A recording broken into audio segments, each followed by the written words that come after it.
Bonjour à tous et à toutes, j'espère que vous allez bien. Aujourd'hui, on se retrouve pour parler d'histoire et de l'Égypte, et plus précisément de la pyramide de Khéops.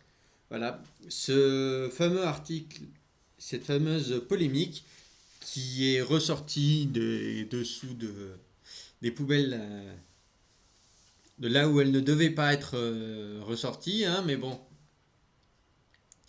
comme toujours. Les théories alternatives ont beaucoup plus de poids et beaucoup plus de vues que les simples faits historiques. Comme on l'a vu sur la vidéo précédente. Bon. Donc, on va parler de la pyramide de Khéops qui aurait été construite avant l'Égypte des pharaons. Alors, regardez bien, c'est Géo qui... Voilà. Géo France qui met en avant ça. La pyramide de Khéops n'aurait peut-être pas été érigée sous le règne du pharaon Khéops. En comparant l'érosion de différentes pierres, un ingénieur en conclut qu'elle pourrait remonter à plusieurs dizaines de milliers d'années. La grande pyramide ou pyramide de Khéops serait plus ancienne qu'on le pense. Une nouvelle étude de l'université de Bologne, publiée jeudi 29 janvier, vient de relancer le débat.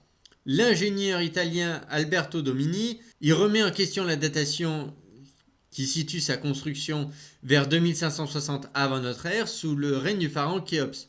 Il estime que l'érosion visible à la base du monument pourrait indiquer une origine antérieure qui remonterait possiblement à la fin du Paléolithique. C'est le truc de dire par rapport aux pluies qui se sont passées et tout, etc. Alberto Domini s'appuie sur une méthode qu'il appelle la méthode d'érosion relative. Elle consiste à comparer l'usure de surfaces calcaires similaires exposées au même environnement, mais sur des durées différentes. Les pierres, selon lui, seraient exposées depuis plus de 40 000 ans. Alors 40 000 ans, je rappelle, c'est les dates des peintures préhistoriques. Et notamment la plus ancienne trouvée, l'une des plus anciennes, pardon, trouvée dans les grottes du Peshmerga. Parce que la plus ancienne, c'est un cochon en Indonésie. Donc, à Gizeh, les blocs de parement qui recouvraient parfois la pyramide ont été retirés au Moyen-Âge, notamment après le séisme de 1303.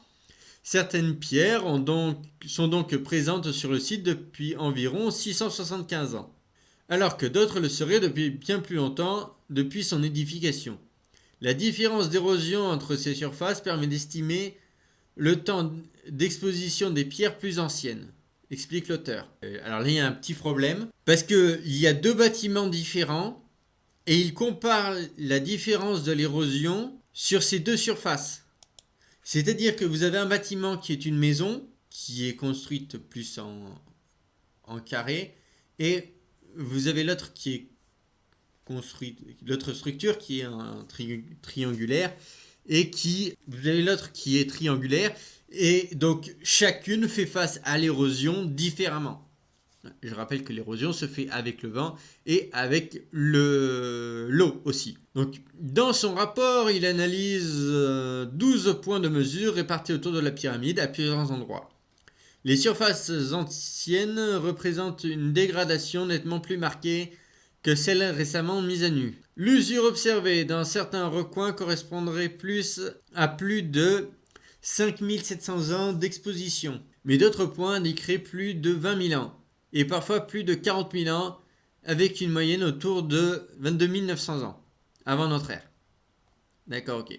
En contradiction avec la chronologie admise, le chercheur insiste sur le fait que son approche ne cherche pas du tout à fournir une date exacte, mais plutôt un ordre de grandeur. Tenant compte des écarts entre les mesures, il propose une fourchette large. Il y aurait 68% de chances que la construction se situe entre environ 9 000 ans et 36 000 ans avant notre ère, conclut Alberto Domini, qui précise qu'il s'agit d'une étude préliminaire. À ce stade, c'est pas une fourchette large, c'est plus une fourche de géant. Il y a, je crois, si mes calculs sont bons, 5400 ans. Ça fait beaucoup quand même. Ces résultats s'opposent drastiquement à la chronologie défendue par l'égyptologie classique, basée sur les textes, les inscriptions, les outils retrouvés sur le site et les datations au carbone 14. Alberto Domini avance ici l'idée que la pyramide aurait pu exister avant Khéops et avoir été réutilisée ou restaurée à son époque, une hypothèse qui n'est pas nouvelle et a déjà été maintes fois rejetée par la communauté scientifique. Bon, je ne savais pas que Géo faisait la promotion des contenus alternatifs. Hop là. Donc, on va sur le site on va sur le site de slat.fr qui est utilisé notamment pour tout ce qui est histoire. Donc une étude controversée relance l'idée d'une pyramide de Gizeh bien plus ancienne qu'on ne le croyait. Voilà. Alberto Domini, un ingénieur à l'université de Bologne, prétend détenir une preuve tangible de l'extrême ancienneté du monument. Pourtant réputés dans leur rationalité, les chercheurs peuvent parfois nous étonner. Une nouvelle étude, largement controversée, suggère que la pyramide de Gizeh aurait été érigée bien avant la date communément admise de 2600 ans avant notre ère. Un terrain révélé pour les théories alternatives. Certains n'hésitent pas à affirmer que ces édifices auraient été construits par une civilisation technologiquement ultra avancée. J'aime bien le terme technologiquement ultra avancé. Voilà, voire même par les extraterrestres. Mais revenons à notre étude publiée sur la plateforme ResearchGate. Alberto Domini, un ingénieur de l'université de Bologne, prétend détenir une preuve tangible de l'extrême ancienneté du monument, en analysant l'érosion des pierres et leur exposition aux intempéries. Il conclut que la structure XXL daterait d'une période comprise entre 8954 ans et 36 878 ans avant Jésus-Christ. C'est très précis quand même, hein. Voilà, donc avec une moyenne située aux alentours de 22 916 ans avant Jésus-Christ. Fiabilité des résultats, 68,2% selon ses estimations. Au doigt mouillé. Comme ça. C'est comme l'autre de la vidéo précédente, c'est pareil. Voilà. Donc, les pyramides de Gizeh ont accueilli plus de 15 millions de visiteurs en 2024. N'ont pourtant toujours pas présenté de la même allure. Autrefois, recouverts de pierres de parement en calcaire, ces énormes blocs semblaient lisses et brillants. Au fil des siècles, les pierres ont été retirées, réutilisées pour d'autres constructions. J'ai mesuré l'érosion de la surface des pierres qui étaient recouvertes par le parement et je l'ai comparée à celle des pierres adjacentes, exposées aux agents atmosphériques depuis la construction du monument, écrire le chercheur dans son rapport. Selon lui, le volume du matériau érodé devait être proportionnel à la durée d'exposition. En comparant les deux surfaces, il estime pouvoir remonter à la date de la construction initiale. Alors là, vous avez Planète Euro. Lui aussi, il dit pas mal de dingueries sur l'histoire. C'est un youtubeur qui il y va à fond sur tout ce qui est théorie alternative. Voilà. C'est précisément là que le bas blesse. L'ingénieur oppose en réalité des zones dont l'historique d'expansion est connu avec d'autres pour lesquelles cette information reste incertaine. Le raccourci méthodologique qui l'empêche d'estimer plausible que le pharaon Khéops n'ait fait que rénover la pyramide de Khufu en s'attribuant la paternité. Putain, j'ai du mal aujourd'hui. C'est précisément là que le bas blesse. L'ingénieur oppose en réalité des zones dont l'historique d'expansion est connu avec d'autres pour lesquelles cette information reste incertaine.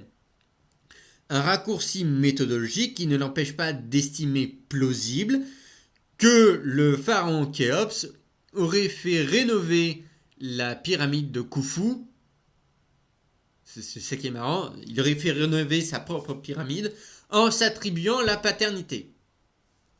Il ajoute qu'il existait ainsi en Égypte vers 20 000 ans avant Jésus-Christ, une civilisation capable de construire au moins la pyramide de Khufu. Voilà. C'est-à-dire que c'est une civilisation ancienne, voire c'est l'Atlantide, voire on ne sait pas trop. Okay. Donc pourquoi c'est un raisonnement erroné? Vertigineux certes, mais gardons notre esprit critique. Les controverses ne manquent pas. Pour commencer, l'étude présuppose qu'on constate de l'érosion. Or, le climat autour de Gizeh a passablement évolué au fil du temps. L'humidité plus élevée dans l'Antiquité a influencé le taux d'érosion et les surfaces ont également pu être recouvertes de sable, protégeant certains types d'altérations. De surcroît, le surtourisme a contribué à la dégradation des pierres. Surtout, ces conclusions vont à rebours de l'ensemble des travaux scientifiques précédents, réalisés à partir de méthodes scientifiques solides. Nous datons principalement les pyramides en fonction de leur place dans l'évolution de l'architecture égyptienne et de la culture matérielle sur une période de 3000 ans, explique Marc Lehner, égyptologue et archéologue. Alors c'est bête parce que égyptologue c'est un archéologue de l'Égypte. Bon, spécialisé dans l'Égypte. Enfin bon, c'est pas grave. Nous ne nous appuyons pas sur un seul élément factuel à Gizeh, mais sur l'ensemble de l'égyptologie et de l'archéologie égyptienne. Ça veut dire la même chose. C'est comme dire au jour d'aujourd'hui. Alors, la datation au radiocarbone abonde en ce sens, confirmant que l'édifice a été construit il y a environ 4600 ans. Nous avons utilisé des graines et des matériaux végétaux provenant de la tombe de Toutankhamon, dont la datation est très précise, souligne Thomas Higham, chercheur à l'école d'archéologie et de l'université d'Oxford. Nous avons également utilisé des graines provenant d'une pièce située sous la pyramide de Saqqara, datée du règne du roi Djeser. Des approches considérées comme infiniment plus fiables que la simple comparaison d'érosion. Si vieillir le monument qui renferme le tombeau du pharaon Khéops de 10 000 ans permet de s'attribuer les projecteurs médiatiques ou de les attirer, c'est pareil, la méthodologie utilisée s'éloigne dangereusement de la rigueur scientifique. Jusqu'à preuve du contraire, la célèbre pyramide n'a bien que 4600 ans. Voilà. Ensuite, on va voir ce que nous dit sur la méthode et qui est cette personne. Pour ça, on va voir ce que nous en dit Nota Bene. Nota Bene qui fait, je pense pas qu'il soit nécessaire de le présenter, mais Nota Bene qui fait tout ce qui est histoire, même si parfois il a quelques dérives idéologiques. Mais bon. Je vais vous détailler un petit peu la méthode qu'il a utilisée pour échafauder sa théorie, parce que vous allez le voir, c'est rigolo. Parce que le gars se dit quand même qu'il a inventé une nouvelle technique de datation des blocs, tout ça. Donc, en gros, tu prends deux blocs du même type qui viennent du même endroit, donc les blocs de la pyramide. Sur ces deux blocs, il y en a un, tu sais à quelle date il a été taillé, mais pas l'autre. Selon lui, en mesurant le volume des parties érodées de chacun des blocs, eh ben on peut faire une règle mathématique toute simple pour déterminer l'âge du bloc qu'on ne connaît pas. Alors, pour être plus clair, si ton premier bloc, tu constates qu'il y a une érosion qui a un volume total de 10 cm3, et que le deuxième bloc, il a une érosion de 2 cm3, bah 10 c'est 5 fois plus grand que 2, donc ça veut dire que ton premier bloc, il est 5 fois plus âgé que le second. Bon, c'est pas con dans l'idée, comme ça, hein, sauf que tout ça, il le fait sans même analyser la structure des roches, il n'analyse pas leur composition, ni leur chimie, et tout ça, bah, un géologue, un expert, bah, lui, il peut le faire, il a ces réflexes-là. Globalement, ce que vient de dire Nota Bene, c'est que vous avez deux blocs, vous avez un bloc qui est plus érodé que l'autre, donc forcément, celui qui est plus érodé est plus ancien que celui qui l'est moins. Globalement, c'est ça. Et il peut se dire que tous ces paramètres, ça peut influencer l'érosion de la roche, en fait. Et puis, il y a un contexte aussi, peut-être particulier, qui fait qu'il y a une pierre qui s'érode et pas l'autre. Donc, pour résumer la démarche d'Alberto Donini, il va faire ça au doigt mouillé, à la louche, juste en regardant de façon assez superficielle la pierre de la pyramide de Khéops. Et quand je dis au doigt mouillé, c'est qu'avec sa méthode de datation qu'il estime révolutionnaire, il estime que la pyramide elle a été construite entre 9000 et 37 000 avant notre ère, ce qui donne quand même un très gros râteau de 30 000 ans. Voilà. Ouais. Sur les dates, personne n'est d'accord.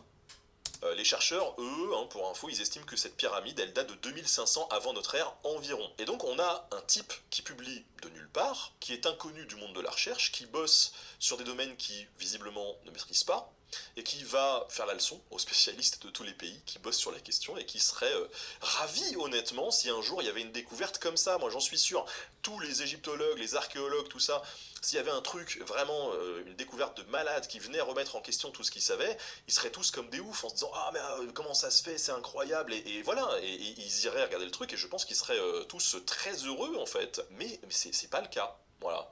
Tous ces spécialistes ils s'appuient sur quoi en fait pour donner cette datation? Ils se reposent sur des milliers de documents archéologiques et historiques qui sont tous datables et qui permettent, quand on les met tous en relation, d'être absolument sûrs de ce qu'on dit. Globalement, il y a les hiéroglyphes, mais les temples. Mais surtout, nous avons un document archéologique absolument génial. C'est le journal de Merer, qu'on va voir plus tard. Donc là, je vous parle vraiment à la fois de documents, mais de preuves archéologiques. Hein. C'est pas deux trucs, c'est des milliers de documents, et c'est des centaines, des milliers de scientifiques qui travaillent là-dessus. Et donc suggérer que eh bien, tous ces scientifiques seraient dans le faux, parce que lui, il a raison, c'est aussi renforcer toute une théorie du complot sur le fait que ils se sont toute une caste qui s'est réunie pour mentir peut-être au public, voilà. Et bon, si vous connaissez, si vous regardez l'émission Nota Bene un petit peu, vous le savez, j'ai déjà parlé de complot, de trucs comme ça. Vous le savez, un complot, dès qu'il y a plus de 3 personnes qui sont impliquées, souvent ça pète à un moment donné. Là, ça fait quand même très longtemps hein, qu'on travaille sur, sur les pyramides et il n'y a pas. Voilà, donc je pense quand même qu'il est légèrement plus avancé que moi sur cette question.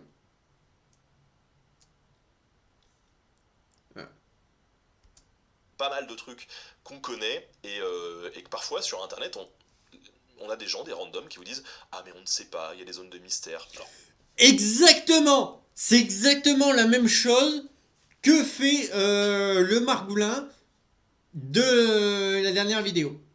Exactement pareil. Il y a des zones de mystère, on ne sait pas, alors c'est faux. Voilà, c'est ma théorie qui a raison. Parce que j'ai raison, j'ai la science infuse.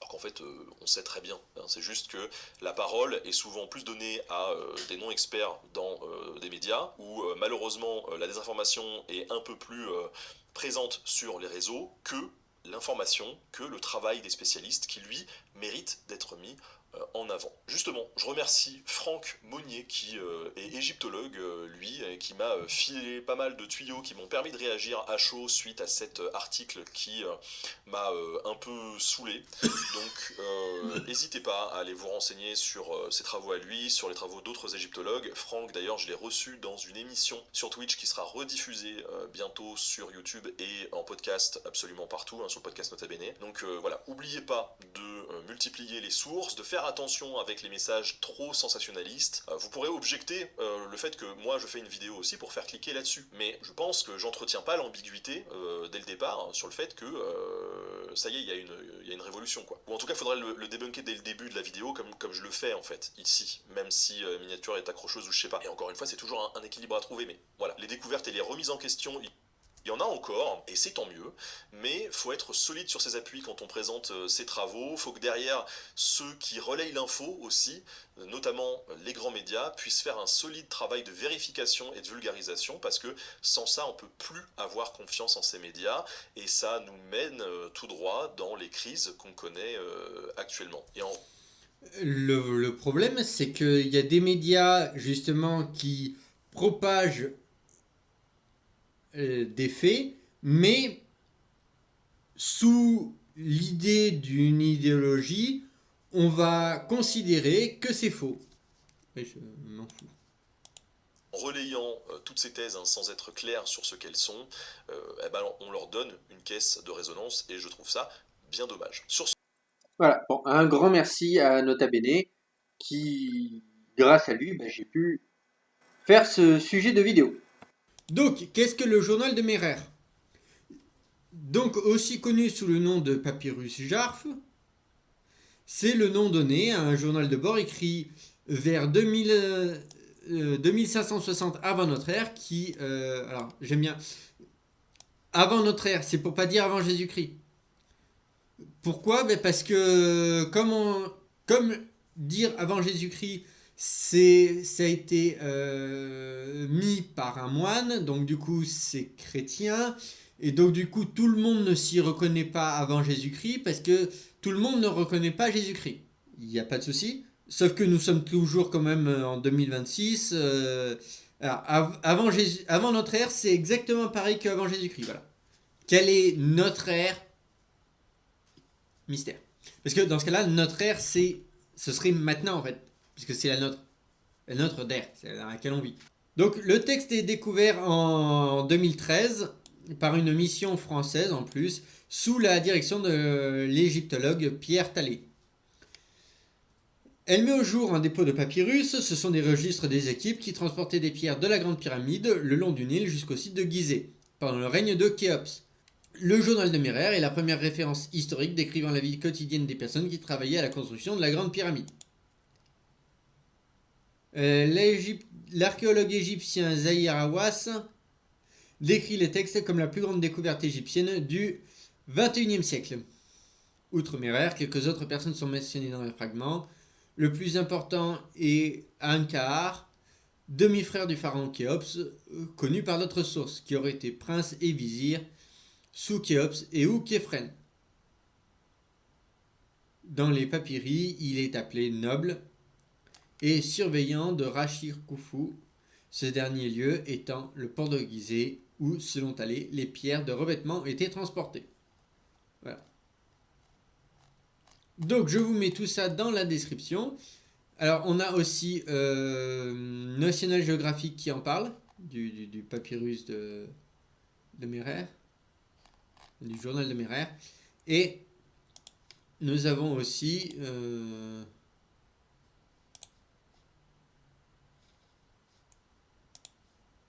Science Avenir qui m'emmerde.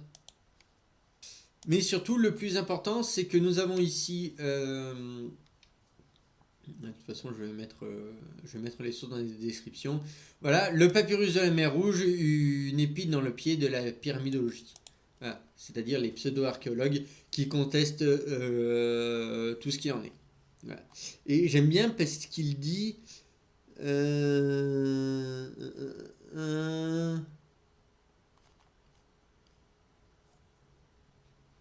C'est là qu'il le disait. Ah oui, oui, alors elle, une autre réalité. Oh putain, alors là, elle, laissez tomber. Elle, c'est de la désinformation comme pas possible. Voilà, c'est ça. Alors, les théories qui doutent de l'attribution de la grande pyramide construite par les Égyptiens et tombeau du souverain Khufu tombent à l'eau. Fini les anciens astronautes, fini les survivants de l'Atlantide ou autres grandes civilisations avancées. Donc, nous avons des preuves historiques et archéologiques qui disent que la pyramide est bien, bel et bien le tombeau de Khufu. Khéops, si vous préférez. Khéops, c'est du grec. Khufu, c'est égyptien. Voilà.